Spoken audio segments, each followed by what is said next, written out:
Exercise 61. In the judgment of the Kerala High Court, a number of general directions have been issued to all the criminal courts which are called upon to hold trials, particularly in cases involving an offence under Section 138 of the Negotiable Instruments Act 1881, as also in all other cases involving offences which are technical in nature and do not involve any moral turpitude, full stop, in view of the controversy at hand. It is unnecessary to state the facts giving rise to this appeal in detail, except to note that the present case arises out to this appeal in detail, except to note that the present case arises out of a complaint filed under Section 138 of the NI Act, full stop. On being summoned by the magistrate, the accused preferred a petition before the High Court under Section 482 of the Criminal Procedure Code 1973, inter alia, praying for dispensing with her personal appearance before the magistrate, full stop.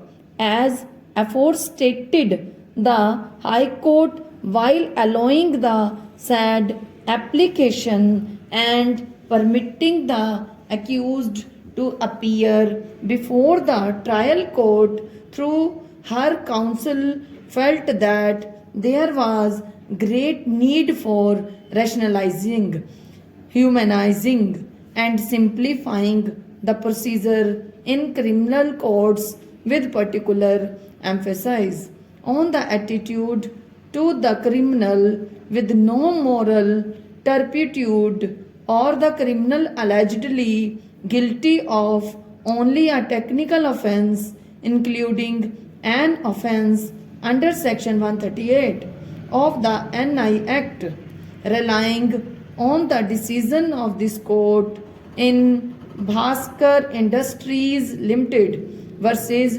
Bhivani Denim Limited and others, full stop, and of the Kerala High Court in Sasreen Drain Nair versus General Manager.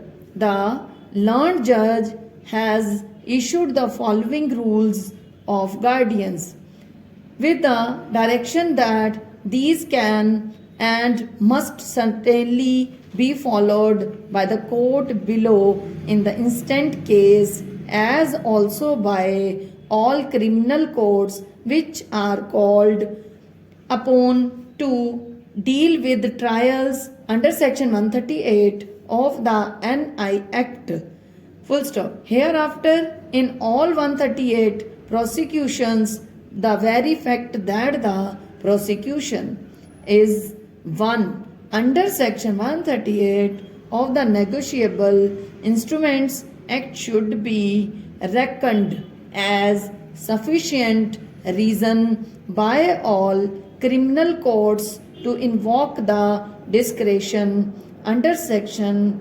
205 CRPC, and only a summons under Section 205 CRPC shall be issued by the criminal courts at the first instance, full stop. In all pending 138 cases, also applications under Section 205 CRPC shall be allowed, and the accused shall be permitted to appear through their counsel, full stop.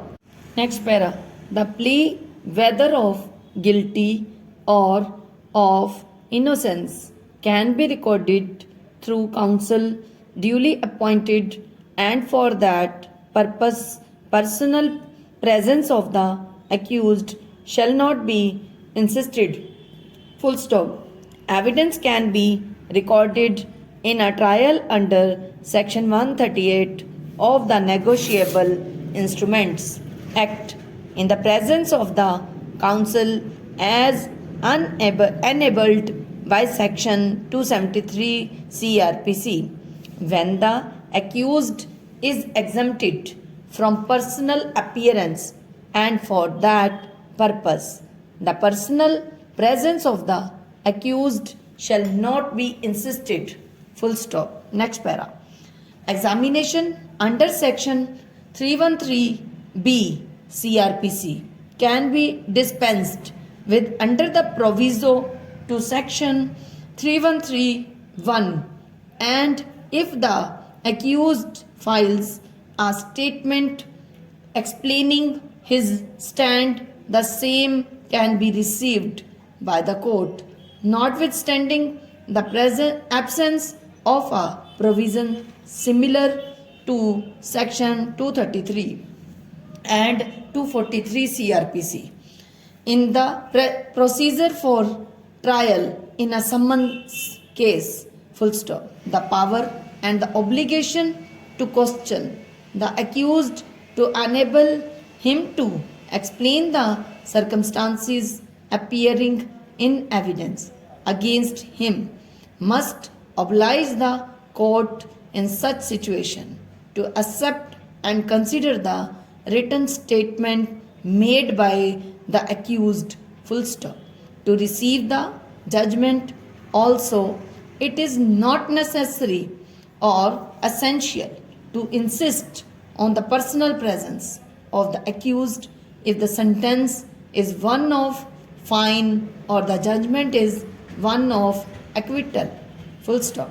After the pronouncement of judgment, the case can be posted to a specific date with directions to the accused to appear in person to undergo the sentence.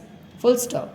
By that date, it shall, of course, be open to the accused to get the order of suspension of the superior court produced before court, full stop, where warrants are to be issued in a 138 prosecution. Ordinarily, a bailable warrant under section 88 CRPC must be issued at the first instance. Before a non-bailable warrant without any stipulations under section 87 CRPC is issued. Full stop. Next para. The above stipulations can only be reckoned as applicable in the ordinary circumstances and are not intended to factor the discretions of the court to follow any different procedure of if there be compelling need, full stop. In such event, the orders, directions of the magistrate shall clearly show the specific reasons as to why diversions are restored to, full stop. So, any person having a grievances has the option of approaching this court, full stop. Thank you.